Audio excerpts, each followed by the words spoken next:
Cette reine est vraiment curieuse. Écoutez ça. La reine Louise Ier fut la seule et unique reine de l'histoire de France. Elle régna de 1415 à 1422 après le décès de son père Charles VI, mort suite à une mystérieuse chute de cheval dans la forêt d'Angers. Elle réussit à écarter du trône son frère Charles de Ponthieu qu'elle accusa de sorcellerie et à le faire excommunier par le pape Boniface IX. Elle obligea ses pairs à revenir sur certains articles de la loi salique afin d'autoriser une femme à monter sur le trône de France. Elle fit ensuite de la ville d'Angers la nouvelle capitale du royaume à la place de Paris, alors aux mains de la Franche des Armagnacs. Son règne dura 7 ans et fut le plus cruel de l'histoire de France. Elle mourut en 1422 d'une étrange fièvre. Après sa mort, son frère put enfin prouver son innocence. Le pape Jean XXIII leva l'excommunication et Charles de Ponthieu rentra en France pour devenir le roi Charles VII.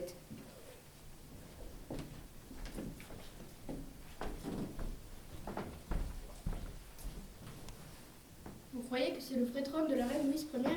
Il date de quand? 1412. C'est peut-être pas l'original. C'est fragile, des meubles comme ça. Si, c'est bien l'original. Et les filles, vous vous rappelez du vieux puits qui est en construction dans la cour? Regardez ce que j'ai trouvé dans les gravats. C'est quoi? On dirait un vieux cul bizarre. Ça veut dire quoi? Sator, Arrigo, Violette, Opéra, Rotas. Ça ressemble à du latin. Et ça s'est traduit comment? Aucune idée. Vous avez remarqué que sur le trône, il y a un petit emplacement de la même taille que ce cube. Et Peut-être qu'il est fait pour aller dedans. En plus, il est la même couleur. vous deux, je sens que vous avez envie de faire une bêtise. Ça m'en a tout l'air. Quelle trouillarde celle-là, on ne risque rien d'essayer. Et les caméras qui sont là, elles servent à quoi à votre avis? À décorer? Mais personne ne nous verra. On fera comme si on voulait voir en détail sur le trône. Y a pas de mal à être curieuse quand même.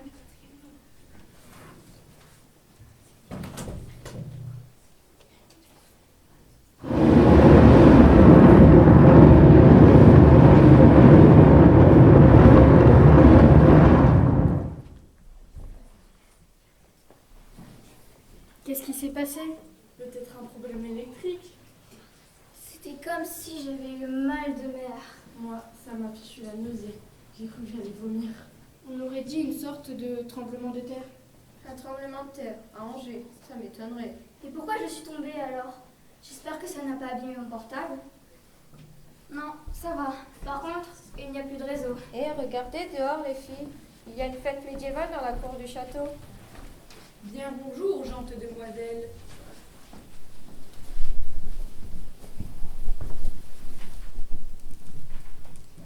C'est qui c'est là?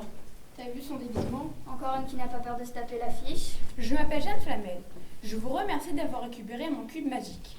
J'espère que votre voyage ne fut pas, disons, trop mouvementé. Quel voyage? De quoi elle parle? Je vous parle de voyage dans le temps. Je suis désolée, mais j'ai été obligée de lancer un sort d'attraction temporelle sur ce trône afin de récupérer mon cube magique. Un sort d'attraction temporelle? C'est quoi cette histoire de voyage dans le temps? Vous êtes actuellement dans notre bonne ville d'Angers, en l'an de grâce 1414. Ouais, c'est ça. Tu te fiches de nous. C'est un canular pour la télé. Je ne sais ce qu'est une télé. Attends, tu penses sérieusement qu'on va gober ce bobard? C'est de la science-fiction ton affaire. C'est des histoires à la Harry Potter. On n'est pas débiles. Tu veux nous faire croire qu'on a fait un bond de plus de 600 ans dans le passé. Vous allez devoir très vite accepter ce que vous pensez être impossible. Et pourquoi ça? Parce que si vous ne voulez pas rester bloqué définitivement de notre époque, vous allez devoir m'aider À faire quoi? à déjouer les complots visant notre dauphin Charles. Pense-moi que je me réveille, je suis sûrement en train de faire un affreux cauchemar. Aïe! Mince, je ne dors pas. Comment pouvons-nous avoir la preuve que tu dis la vérité? Peut-être que si je vous fais visiter le château, vous me croirez. Allons-y, sinon je crois que je vais faire une crise d'angoisse. Si vous voulez bien me suivre, mais attendez, laissez-moi placer ceci.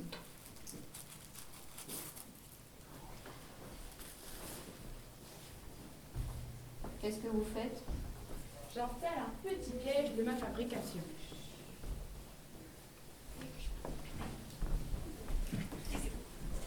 Cette Jeanne Flamel est complètement folle. Voilà qu'elle se met à parler toute seule. Et dire qu'elle a l'oreille du dauphin Charles. Cette sorcière ne mérite qu'une seule chose, le bûcher. Et je me ferai un plaisir de les conduire personnellement. Je n'ai pas bien vu ce qu'elle manigançait près du trône. Voilà qui est fort intéressant.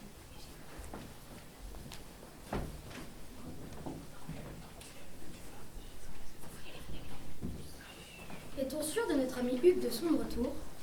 Le fils du mur royal est acquis à notre cause depuis fort longtemps. Pourquoi cela? Pour rien, juste quelque chose qui ne devrait pas être à sa place. En attendant, allons rapporter ces étranges propos à notre maîtresse.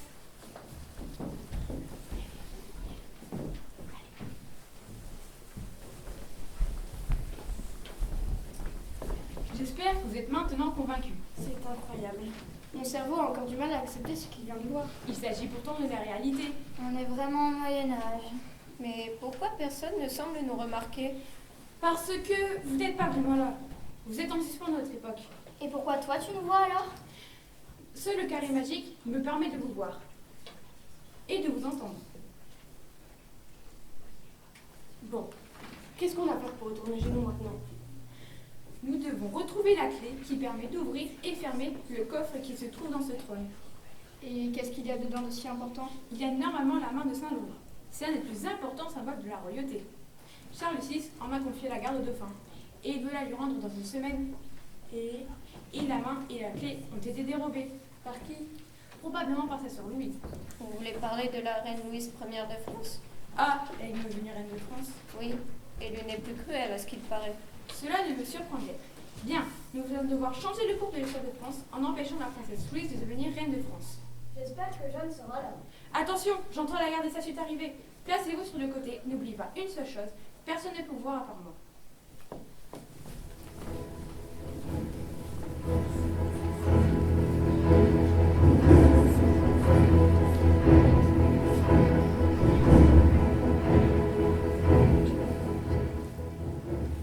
Alors, où en sont vos recherches? J'ai récupéré le cube, Votre Altesse. À votre temps, il semblerait qu'il y ait aussi un mais. Oui, en effet, je n'ai pas encore retrouvé la clé et la main de Saint-Louis. Tout ceci est bien fâcheux. Je ne pourrai légitimement devenir roi que si je suis en mesure de présenter la main de Saint-Louis au peuple. Le roi, mon père, me l'a confié en même temps que sa confiance. Si je ne puis lui présenter la main la semaine prochaine, je peux dire adieu au trône de France. Ayez confiance en Jeanne. Je suis certaine qu'elle élucidera ce mystère. Tout espoir n'est pas perdu, Votre Altesse. Je me demande si Louise ne serait pas responsable de tout ceci. Votre sœur n'oserait s'en prendre directement à son Altesse royale, et encore moins au roi. Ce serait crime de lèse-majesté. Elle a pourtant su s'entourer d'individus au passé plus que sulfureux et capables de tout pour faire monter votre sœur sur le trône de France. Une femme sur le trône. Et pourquoi pas, les femmes sont tant capables de régner que les hommes? Allons, je vous l'ai déjà dit, aucune femme ne peut monter sur le trône de France. Laissons là ce débat pour le moment. En attendant, je me méfie de ma sœur comme de la peste. Avec elle, tout est possible. Faites attention à vous, Jeanne. La princesse Louise vous déteste et ne souhaite qu'une seule chose, se débarrasser de vous. Tous les moyens seront bons pour contrer ces funestes projets. Mais si vous faites prendre, nous ne pourrons rien pour vous aider, sous peine d'être compromis. Et vous savez ce que cela signifie. J'en ai conscience, Votre Altesse. Faites au mieux, mon ami. Où est Charles? Retirez-vous maintenant, car j'entends ma sœur venir. Que vois-je, mon frère? Vous osez vous afficher en public avec cette Jeanne de Flamel. Cela n'est pas digne d'un futur roi.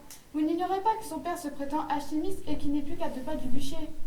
Que me conseillez-vous, ma chère sœur? Commencez par éloigner cette sorcière. Il n'est pas acceptable que le dauphin de France s'acoquine avec du suppôt du diable. Jeanne n'étant incoupable des maux dont vous l'accusez. C'est ce que nous verrons, ma sœur. J'imagine que vous n'êtes pas venu me voir pour me parler uniquement de Jeanne. Non, bien sûr. Vous savez que le château d'Angers me revient de droit. Je vais donc demander à notre père de me le céder dès à présent. Vous m'envoyez désolée, ma chère sœur, mais je crois que cela ne sera pas possible. Et pourquoi cela, je vous prie? Le royaume ne peut se passer d'une place forte comme celle-ci. Et nous devons la garder pour nous protéger des Armagnacs. Mais, mon cher frère... Excusez-moi, Louise, mais nous devons partir à la chasse. Thibaut, mon cheval est-il prêt? Il n'attend plus que Votre Altesse.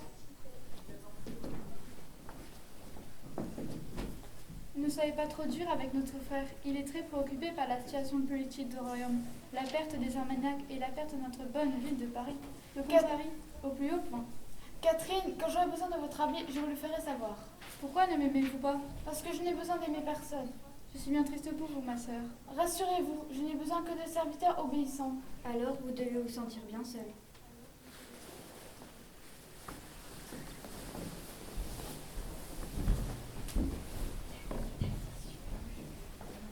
Dites-moi, messire Hugues, vous êtes-vous occupé du cheval de mon frère? Il semblerait que notre bon dauphin ait quelques problèmes de selle. Vous m'en direz tant. Et vous savez à quel point les chutes de cheval peuvent être fatales par les temps qui courent? Fort bien. Au fait, pouvez-vous me dire ce qu'est devenu le cube de la sorcière?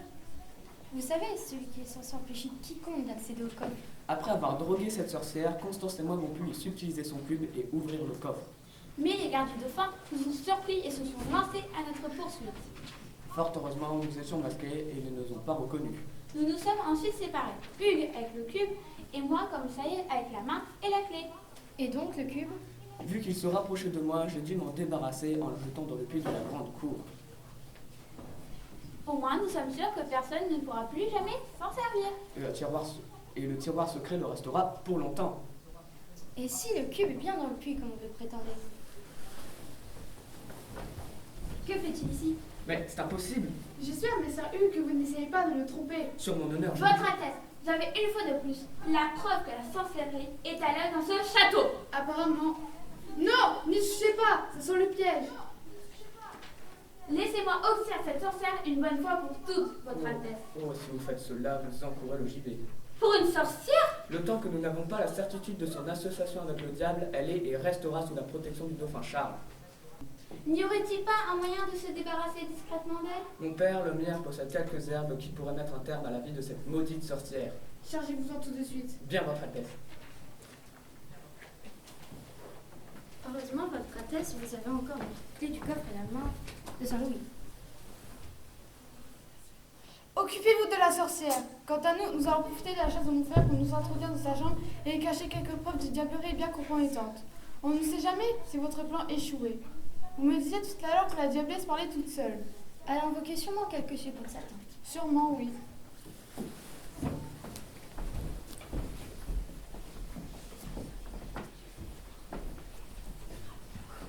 Quelle charmante vipère.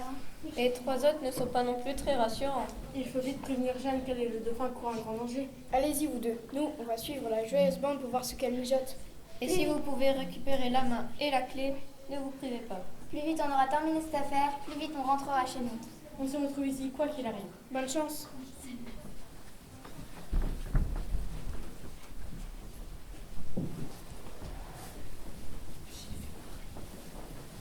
La méchanceté de ma sœur n'augure rien de bon. Vous pensez qu'elle pourra attenter à la vie du dauphin? Son ambition et sa cruauté ne semblent pas avoir de limite. Mais c'est son frère quand même. Elle mettra leur royaume à feu et à sang pour obtenir le trône de France. Et ça n'empêchera même pas de dormir. Que pouvons-nous faire pour empêcher cela? Vos Majestés, Vos Majestés! Que se passe-t-il, Isabeau? On en veut à la vie du dauphin. Expliquez-vous. Nous avons appris qu'on avait trafiqué la selle de son cheval afin de le faire chuter pendant sa chasse. Pourvu qu'il ne soit pas déjà trop tard. Non, j'entends du bruit au dehors.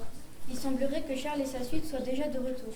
Regardez, il est sain et sauf. Par contre, l'un de ses compagnons m'a l'air très mal en point. Attendons ici pour avoir plus d'explications. Que savez-vous d'autre? Que Messire Hugues de son retour veut tenter d'éliminer Jeanne par le poison. Nous devons en informer Charles le plus vite. Tout ceci n'a que trop duré. Il va devoir ordonner l'arrestation et l'enfermement de notre sœur.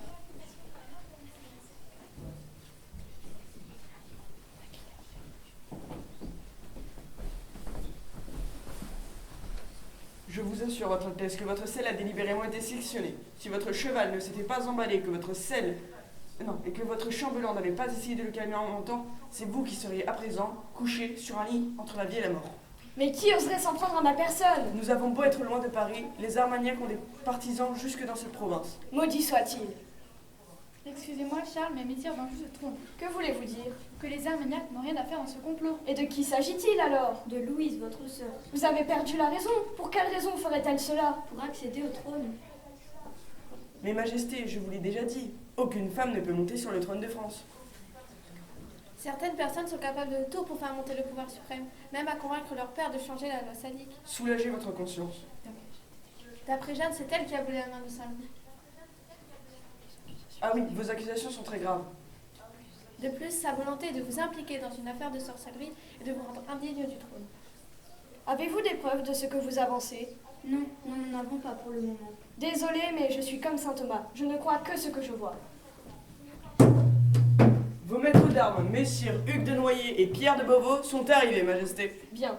Trouvez-moi ces preuves et nous aviserons ensuite. Jeanne, le temps presse. L'avenir du royaume de France est en jeu. Vous n'ignorez pas que c'est l'excommunication et le bannissement pour tous ceux qui sont reconnus coupables de sorcellerie. Je vais m'y employer de ce pas, Vos Majestés. Hâtez-vous, mon ami, hâtez-vous.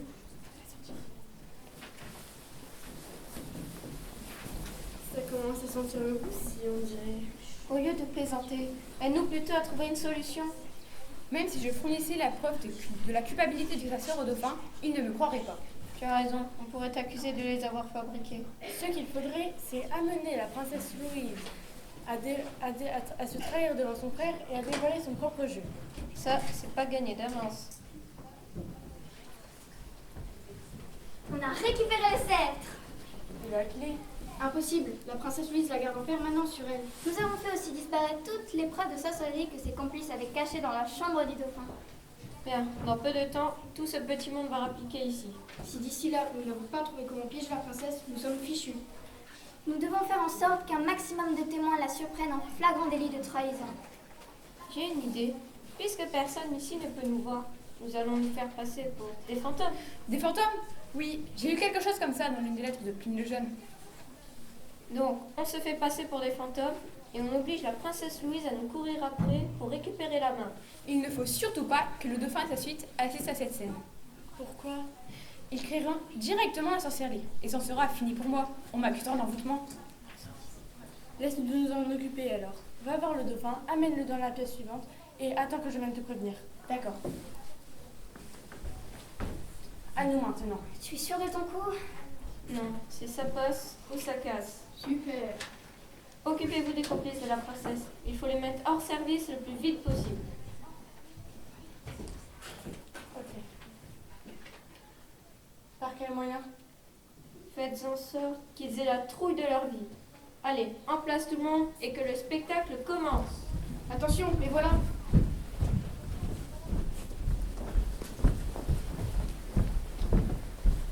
Votre Altesse, la main de Saint-Louis. Arrêtez! Que plus personne ne fasse le moindre mouvement. Vous avez raison, Votre Altesse. Ça sent la félonie à plein nez. Vous deux, regardez alentour s'il n'y a pas quelques espions cachés.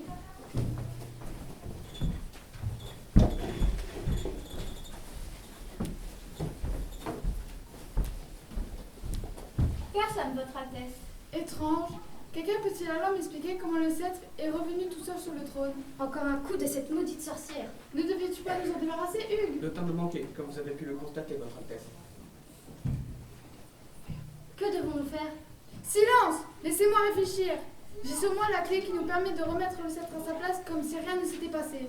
Alors tout rentrera dans l'ordre et mon frère deviendra le prochain roi de France. Jamais de la vie. Plutôt mourir. Ou alors, je vais disparaître la main et je deviens Louise Ier quelque temps après la chute de cheval de mon pauvre père. Aïe! Que se passe-t-il? Je ne sais pas, quelque chose m'a pensé. Aïe! À moi aussi! Va des rétro, Satanas! Par Saint-Georges, montrez-vous, vil lâche suppôt de Satan, et que je vous enfourche avec ma dague! Aïe! Protégez-nous, Votre Altesse! Débrouillez-vous! Mais qu'est-ce qui se passe? Aidez-moi, vous autres! Revenez, bande de lâches! Votre qui vous l'ordonne! Eh bien, ma sœur, que vois-je? Vous avez retrouvé le sceptre que l'on avait volé. Je vous en remercie. Effectivement, mon frère, et devinez où je l'ai découvert? Dans la chambre de votre sorcière. Voyez-vous cela? Alors, comment se fait-il que vous soyez en possession de la clé volée qui ouvre le coffre du trône? Mais c'est faux, je n'ai jamais eu cette clé. Dans ce cas... Que fait-elle autour de ton cou? Je pense qu'il serait souhaitable pour vous d'avouer tous vos crimes. Soulagez votre conscience. Plutôt finir sur la roue que de laisser le royaume entre tes mains. Tu n'es qu'un faible avorton sans personnalité. Avec toi, le royaume sauvera dans la déchéance. C'est moi l'aîné de la famille, c'est à moi et à moi seul que revient le trône. Tu désires vraiment la main de Saint-Louis? Eh ben la voilà.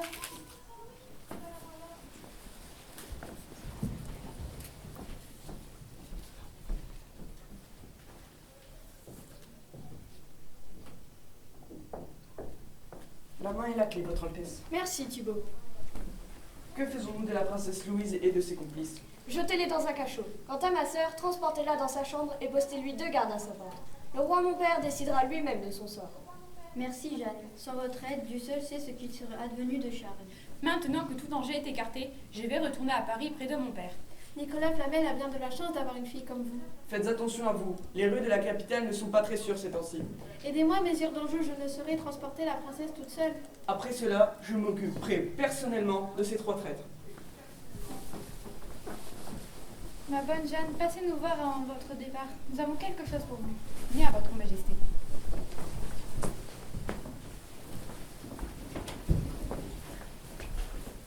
Tout est bien qui finit bien, on dirait. Bon, puisque notre mission est accomplie, nous pourrons peut-être rentrer chez nous. Que devons-nous faire?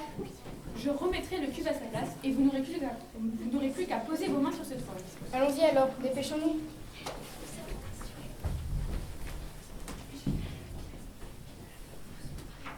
Attention, vous êtes prêtes? Je vous fais mes adieux, car il est fort probable que nous ne nous reverrons plus jamais. Au revoir, Jeanne, et bonne chance à toi. Au revoir les amis, et bon voyage.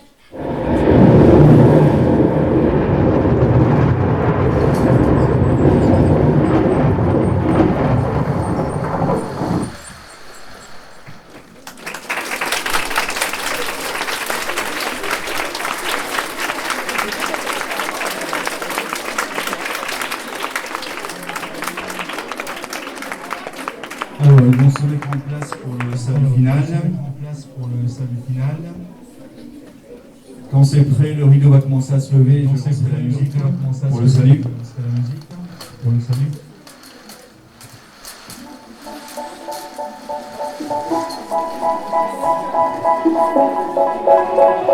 They say